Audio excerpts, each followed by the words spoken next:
जी अस्सलाम वालेकुम dear students.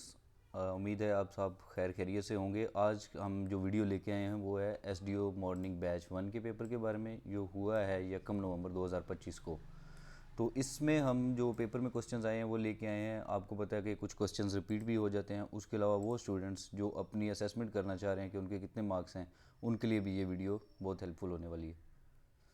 तो इसकी एक ये डिवीज़न निकाली है कि एग्जामिनर ने किस तरह से पेपर सेट किया है। पीपीएससी में पीपीसी में से वो लेके आए हैं 10 क्वेश्चंस, सीआरपीसी में भी 10 क्वेश्चंस थे और इनमें मोस्टली सेक्शंस पूछे हुए थे।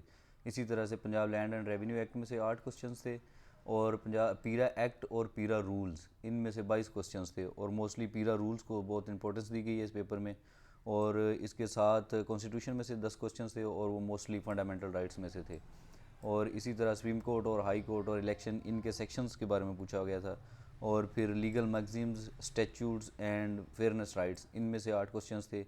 प्रिवेंशन ऑफ होर्डिंग एक्ट इसमें से भी 8 क्वेश्चंस थे। इसी तरह प्राइस कंट्रोल में से आए हुए थे और पंजाब टेनेंसी एक्ट में से थे और कॉलोनाइजेशन ऑफ गवर्नमेंट लैंड्स में से क्वेश्चंस थे। तो अब हम स्टार्ट करते हैं, क्वेश्चंस पे आते हैं। तो article related to right to fair trial, तो ये सबको पता है, ये 10A है। इसी तरह से related to equality of citizens, ये 25 आर्टिकल है। Chairman of CCI, council of common interest, इसको चेयर करते हैं prime minister of Pakistan.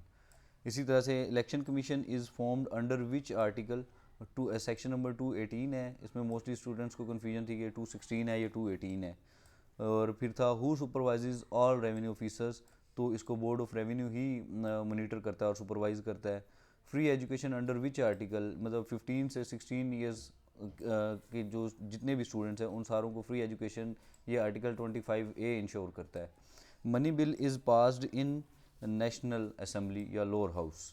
Loyalty belongs to article 5, ये आर्टिकल 5 है जिसमें कहा गया कि लॉयल्टी इंश्योर की जाएगी टू द स्टेट।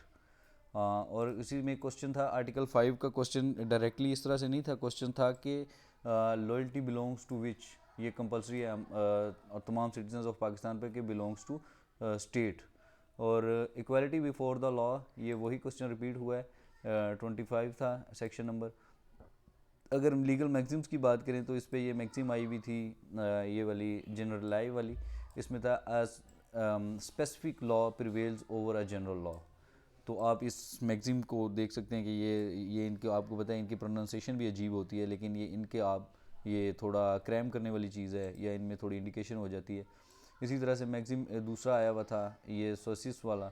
इसका बनता था कि it is noun bye its association, the word noun bye it's associations या कंपनी इट कीप्स। फिर आया हुआ था इंटरप्रेटिंग एम्बिगुअस वर्ड्स और टेक्स्ट, ये चीज़ें थी। और मैगजिम निमो डेबिट इसे जुडिक्स इन कोजा प्रोप्रियाए सुआ, इसका था नो वन शुड बी जज in his cause on cause. अच्छा, आगे प्रोसीजर फेयरनेस राइट्स का मीनिंग पूछा हुआ था कि following a fair and proper process when making a decision that affects a person's right और इंटरेस्ट। मतलब कि प्रोसीजर फेयरनेस राइट्स के किस लिए है कि ये इंश्योर करना है, जस्टिस के प्रोसेस को इंश्योर करने के लिए है। और इसी तरह सेक्शन 161 ऑफ द पीपीसी था public servant accepting illegal gratification या ब्राइबरी, इसका सेक्शन पूछा हुआ था वहाँ पे।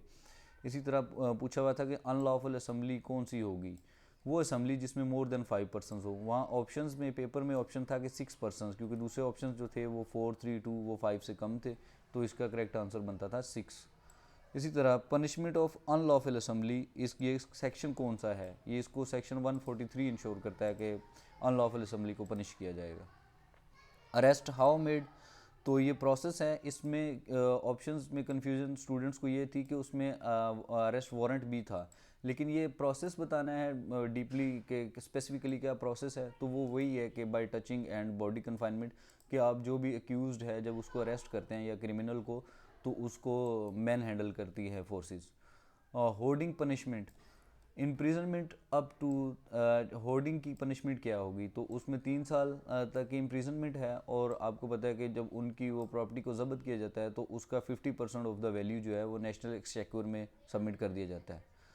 When words are clear and complete in their meaning, तो इसमें कौन सी जो है हम इंटरप्रिटेशन करते हैं, या इसको क्या कहा जाता है, इसको कहा जाता है लिटरल कंस्ट्रक्शन, कि ऐसे वर्ड्स जो बिल्कुल क्लियर हैं देयर मीनिंग में, अपने मीनिंग में और कंप्लीट सेंस दे रहे हैं, तो वहाँ पे लिटरल कंस्ट्रक्शन चलती है।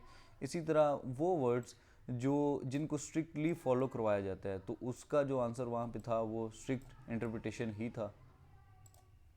और नेक्स्ट हम चलते हैं जी, असॉल्टिंग और obstructing a public servant suppressing a riot. अच्छा, ऐसे पब्लिक सर्वेंट या ऐसा ऑफिसर जो रायोट को रोकने की कोशिश कर रहा है, तो उन पर जो अटैक करते हैं, मतलब मॉब में से जो अटैक अगर किया जाए, तो उसके बारे में जो पनिशमेंट है वो सेक्शन नंबर 152 है। इसी तरह से which section deals with the breach of agreement of tenant punishment in Punjab colonization act, तो ये सेक्शन 24 है जो इस चीज डील करता है। According to section 32 purpose of reentry of collector in land, ये एग्जैक्ट स्टेटमेंट इस तरह से नहीं थी, लेकिन ये आपको समझ आ जाएगी कि अगर कलेक्टर है वो लैंड में एंटर करता है या री एंटर करता है या रिजम्पशन करता है, तो वो ये कंफर्म करने के लिए ऑप्शन में से जो मोस्ट रेलिवेंट और करेक्ट ऑप्शन था वो यही था कि वो कंपनसेशन और इम्प्रूवमेंट की असेसमेंट करने के लिए कि वो उस टेनेंट को जो दी जा सके। और इसी तरह से सेक्शन 36 है of the colonization of government lands act which bars the jurisdiction of which court, तो ये सिविल कोर्ट्स की जुरिस्डिक्शन को बार करता है, क्योंकि वहाँ पे जो मामलात हैं वो रेवेन्यू ऑफिसर्स या फिर आपको पता है कलेक्टर डील करते हैं। In Punjab hoarding act 2020 appeal is refer to, तो इसमें जब अपील होनी है होर्डिंग एक्ट में, तो वो स्पेशल मजिस्ट्रेट के पास होनी है। When a person A is in intoxication and severs the right hand of the person B, what his action is in PPC, मतलब कि अगर एक पर्सन ने नशे की हालत में किसी दूसरे पर्सन को नुकसान पहुंचाया और उसके हाथ को मतलब डैमेज किया है और ऑर्गन को मतलब परमानेंटली जो क्या है वो डिसेबल कर दिया है, तो उसके लिए जो इस्तिलाह है वो है इतलाफ़े इस्तिलाहियात उदफ़, ये करेक्ट आंसर था। और नेक्स्ट हम चलते हैं सेक्शन 250। ये पूछा गया था कि सीआरपीसी जो है मजिस्ट्रेट्स को एम्पावर करता है कि कंपनसेशन और रॉन्गली इंडिविजुअल्स को जब फॉल्स और फ्रिवलस वेक्सेशियस एक्विजिशंस किसी पे लगाएं, तो उसका सेक्शन पूछा हुआ था, तो वो सेक्शन 250 है। इसी तरह से पीरा एक्ट 2024 में से पूछा गया था कि legal foundation for the authority and it's boards but the specific procedure detail कितने दिन के नोटिस के साथ मीटिंग हो सकती है, तो ये 3 डेज़ नोटिस था इस क्वेश्चन में। और एक अग्रीव्ड पर्सन जो है जो रिप्रेजेंटेशन फाइल करेगा, तो कितने दिन के अंदर उसके लिए वो रिप्रेजेंटेशन फाइल करना अंदर फाइल करना ज़रूरी है, वो 30 दिन। After confirmation of report from investigation officer when EO comes to know that encroachment exists, ये क्वेश्चन इस तरह से था कि जब ईओ को कंफर्म हो जाए आईओ की रिपोर्ट से, इन्वेस्टिगेशन ऑफिसर की रिपोर्ट से कि यहाँ इंक्रोचमेंट एग्जिस्ट कर रही है, तो वो क्या एक्शन लेगा, तो वो ईपीओ जारी करता है, आपको पता है इमरजेंसी प्रोहिबिशन ऑर्डर। ये कुछ आसान क्वेश्चंस भी थे, मोस्टली ये पेपर थोड़ा डिफ़िकल्ट था, इसमें पीपीसी सीआरपीसी में से सेक्शंस पूछे हुए थे। वो स्टूडेंट्स जो जिनका बैकग्राउंड लॉ से नहीं है उनके लिए पेपर टफ था, तो इसमें होपफुली मेरिट ज़्यादा ऊपर नहीं जाएगा। खैर ये इसमें आगे और भी एग्ज़ाम्स हैं। अच्छा जी, नेक्स्ट चलते हैं section 21 of the Punjab price control of essential commodities act 2024। It grants the Price Control Council the power to amend the schedule by notification in the official gazette। अच्छा जी, नेक्स्ट ये सेक्शन 21 था, इसमें section पूछा गया था, इसका सेक्शन 21 आंसर था। To appeal a price control order you can appeal to the divisional commissioner, मतलब प्राइस कंट्रोल ऑर्डर ने आपको किसी चीज़ पे फ़ाइन किया है या प्राइस कंट्रोल की ब्रीच पे, तो आपकी वो जो अपील है वो क्या किसके पास होगी, वो डिविजनल कमिश्नर के पास होगी। No suit or other legal proceedings shall be brought in any civil court against any order made or any notice issued under this ordinance, and no prosecution suit or other proceedings shall be made against any person for anything which is done in good faith। तो ये यहाँ पे दो MCQs थे, एक था कि जिसमें स्टूडेंट्स को पता होगा, एक क्वेश्चन आया हुआ था, if a person is in the grab of a tiger, if a person A is in the grab of a tiger and the person B knowingly that his fire can damage the person A, but he is in good faith fires to release him from the tiger, तो उसमें जो उनका जो action है जिससे person ए इंजर भी हो जाए, तो क्योंकि वो उन्होंने गुड फेथ में किया तो उन के ऊपर नो परसूट आएगा। इसी तरह से एक और आया हुआ था कि पीरा के जो हैं एम्प्लॉयज़, वो जितने भी एक्शंस गुड फेथ में लेंगे तो उनके ऊपर कोई सूट नहीं है, तो इंडेमनिटी वाला आर्टिकल आपने पढ़ा हुआ है। Which of the following is not the class of revenue officer, तो इसका आंसर्स में जो ऑप्शंस थे बाकी थे उसमें कलेक्टर था और इसी तरह से डीसी था और AC1 था, तो उनमें जो रजिस्ट्रार है ये class of the revenue officers में नहीं आता। इसी तरह से as per the Punjab land revenue act 1967 boundary demarcation and surveys are primarily the responsibility of whom, तो ये किसकी रिस्पॉन्सिबिलिटी है, तो ये रेवेन्यू ऑफिसर्स ही की रिस्पॉन्सिबिलिटी है इन चीज़ों को मेंटेन करना। The tenant is entitled to the exclusive possession of the whole produce until it is divided। ये क्वेश्चन इस तरह से था कि जब ए who is entitled to the exclusive possession of the whole produce until it is divided, तो जो students को जिस चीज़ ने कंफ्यूज किया है वो इसके साथ लिखा हुआ था not with standing if it is in the agreement that the produce will be divided, तो वो नॉट विद स्टैंडिंग था, तो पूछा फर्स्ट पार्ट में से गया हुआ था कि तो वो होल जो प्रोड्यूस है वो किसके पास होगी, क्योंकि टेनेंट उस पर कल्टिवेशन कर रहा है, तो इसका करेक्ट आंसर टेनेंट था। If area of tenancy land increases, ये क्वेश्चन था, इसमें साथ में उन्होंने कंडीशन भी मतलब एक सिनेरियो भी दिया हुआ था कि अगर किसी तरह से टेनेंसी लैंड जो है उसका एरिया बढ़ जाता है तो जो लैंड ओनर है वो इसके इंक्रीमेंट के लिए क्या प्रोसेस फॉलो करेंगे, तो वो रेवेन्यू कोर्ट में रीड करेंगे कि अब मेरा रेंट बढ़ाया जाना चाहिए। In the Punjab land revenue act 1967 compensation is assessed by a revenue officer, तो कंपनसेशन वगैरह जो है ये जितने भी मामलात हैं इन चीज़ों को असेस कौन करेगा, ये रेवेन्यू ऑफिसर करेगा। ये क्वेश्चंस हमने अभी तक देखे हैं इसमें, और नेक्स्ट कुछ क्वेश्चंस हैं। पीरा अथॉरिटी का कोरम मीटिंग के लिए कितना होगा, 1/2 ऑफ द मेंबर्स जो हैं अगर वो प्रेजेंट हैं तो मीटिंग हो सकती है। अथॉरिटी जो है ये इस्टेब्लिश, जो पीरा अथॉरिटी है Punjab enforcement and regulation authority, तो ये किस तरह से फॉर्म की जाएगी, ये by government in official gazette होगी। डिटेंशन ऑफ अ पर्सन जो है ये इसका लिए उन्होंने लीगल टर्म पूछी हुई थी, तो वो हेबियस कॉर्पस था, अगर इलीगली किसी को डिटेंशन में रखा गया है या मोर देन 24 आवर्स भी आपको पता है अगर रखा जाए और मजिस्ट्रेट के सामने पेश ना किया जाए, वो भी हेबियस कॉर्पस में आता है, इसका सेक्शन 199 इसको डील करता है। तो इसी तरह से मनी बिल जो पहले भी इसको कवर कर चुके हैं कि मनी बिल जो है 1973 का जो एक्ट है उसमें ये नेशनल असम्बली या लोअर हाउस जो है ये इनिशिएट करता है और इसको इस पे मामला आते हैं। Which article makes supreme court distinct from other courts, तो वहाँ पे जो आंसर था उसमें सू मोटो की डिटेल थी, 184(3) जो सू मोटो है इसकी डिटेल थी कि बाकी ऑप्शंस सभी वही थे कि हाई कोर्ट और सुप्रीम कोर्ट सेम थे, तो उसमें था कि ऑन इट्स ओन डिस्क्रिशन जो डिसीजंस लिए जा सकते हैं या केसेस चला सकती है वो सिर्फ सुप्रीम कोर्ट चला सकती है। नेक्स्ट हम देखते हैं जी, इसी तरह से if a person carries a commodity in bag and lands in Pakistan is he a importer और what term applies to him, तो गिवन ऑप्शंस में से जो मोस्ट रेलिवेंट ऑप्शन था वो इम्पोर्टर ही है। सम older definitions have set a minimum age for criminal responsibility 10 years, तो इसमें भी स्टूडेंट्स को कन्फ्यूजन थी कि वो 14 ईयर्स है या 10 ईयर्स है, तो इसका करेक्ट आंसर 10 ईयर्स है।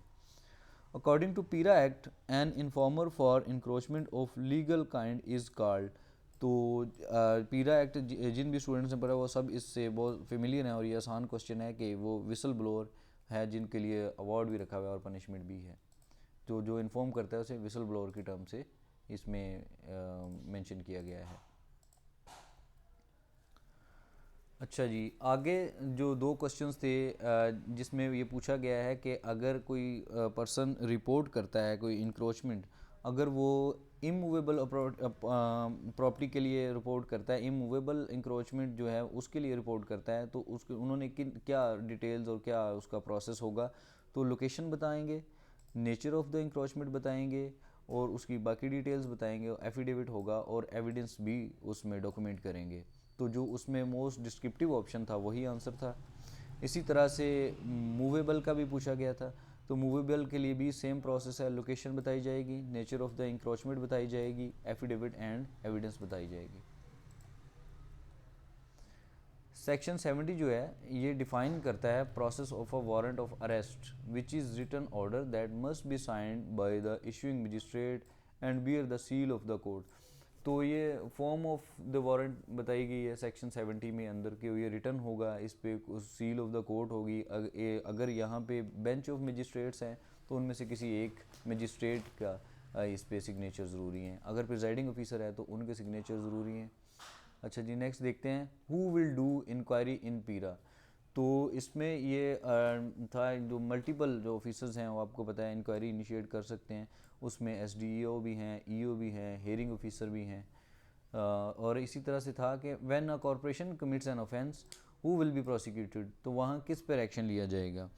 तो ऐसे मौके पर जो एक कंपनी में या कोई भी ऑर्गेनाइजेशन है, ऑर्गेनाइज्ड है, एक इदारा है, तो उसमें मैनेजर्स, डायरेक्टर्स और जो भी की पोजीशंस पे हैं मैनेजमेंट में, उन सब अफराद पर एक्शन होगा। Under the Punjab price control of essential commodities act 2024, increasing a price before selling can lead to penalties including imprisonment of up to 3 years, a fine up to 5 lakhs. Hoarding is which offence. Hoarding जो है ये कौन सा offence है, ये cognizable and non bailable offence है। When abetment is not an offence. अच्छा जी, कौन सी एक ऐसी सूरत है जब अबैटमेंट है वो ऑफेंस नहीं है। तो वो आपने रीडिंग मोस्टली स्टूडेंट्स ने की हुई है हमारे साथ जो अटैच थे कि if the person is coerced, if the person is intimidated और if the person is in force to do that abetment. तो यहाँ ऑप्शन जो था वो था क्विस्ड। इसी तरह से था title litigation refers to legal disputes over the ownership और यूज़ ऑफ अ प्रॉपर्टी। तो इसमें था often involving competing claims, often involving ownership और use of a property, often involving competing claims and uncertainties about a clear title. तो mostly वहाँ पे जो था वो status of the litigation answer जो इसका वो मोस्ट रेलिवेंट और करेक्ट आंसर था। Who provides secretarial assistance in the selection of independent members. तो पीरा के अंदर आपको पता है कि इंडिपेंडेंट मेंबर्स को भी सिलेक्ट किया जाता है। तो उनकी सिलेक्शन के लिए जितनी भी सेक्रेटेरियल सपोर्ट है वो सारी डायरेक्टर जनरल प्रोवाइड करेंगे, जिनका आपको पता है कि वो बेसिक पे स्केल 19 से कम के नहीं होंगे director general. On what grounds tenancy of tenants will be taken back. तो वहाँ पे जो ऑप्शंस थे उनमें मोस्ट रेलिवेंट और करेक्ट ऑप्शन था कि if the tenant uses the land in a way that it damages the quality of the land. So that's it students, ये वो most relevant and important questions हैं जो हम अभी तक आपके लिए इकट्ठे कर सके हैं। तो इंशाल्लाह उम्मीद है कि ये वीडियो आपके लिए बहुत हेल्पफुल होगी उन लोगों के लिए जिनका बैच 2 में पेपर है या जिनका 2 नवंबर को पेपर है। उन सब के लिए ये वीडियो बहुत हेल्पफुल होने वाली है। और इसके अलावा आई होप कि आपको आइडिया हो गया होगा कि आपका ये पेपर किस तरह से रहा है। और वो लोग जो हमारे साथ इस प्लेटफॉर्म के साथ अटैच्ड हैं, तो मुझे उम्मीद है कि उन सब स्टूडेंट्स ने इन क्वेश्चंस को कवर किया हुआ था, क्योंकि हमने इन सब चीज़ों पर बड़ी डिटेल बात की हुई थी। Thank you so much, best of luck for your careers and for your exam. हमारे साथ जुड़े रहिए। अल्लाह हाफिज़।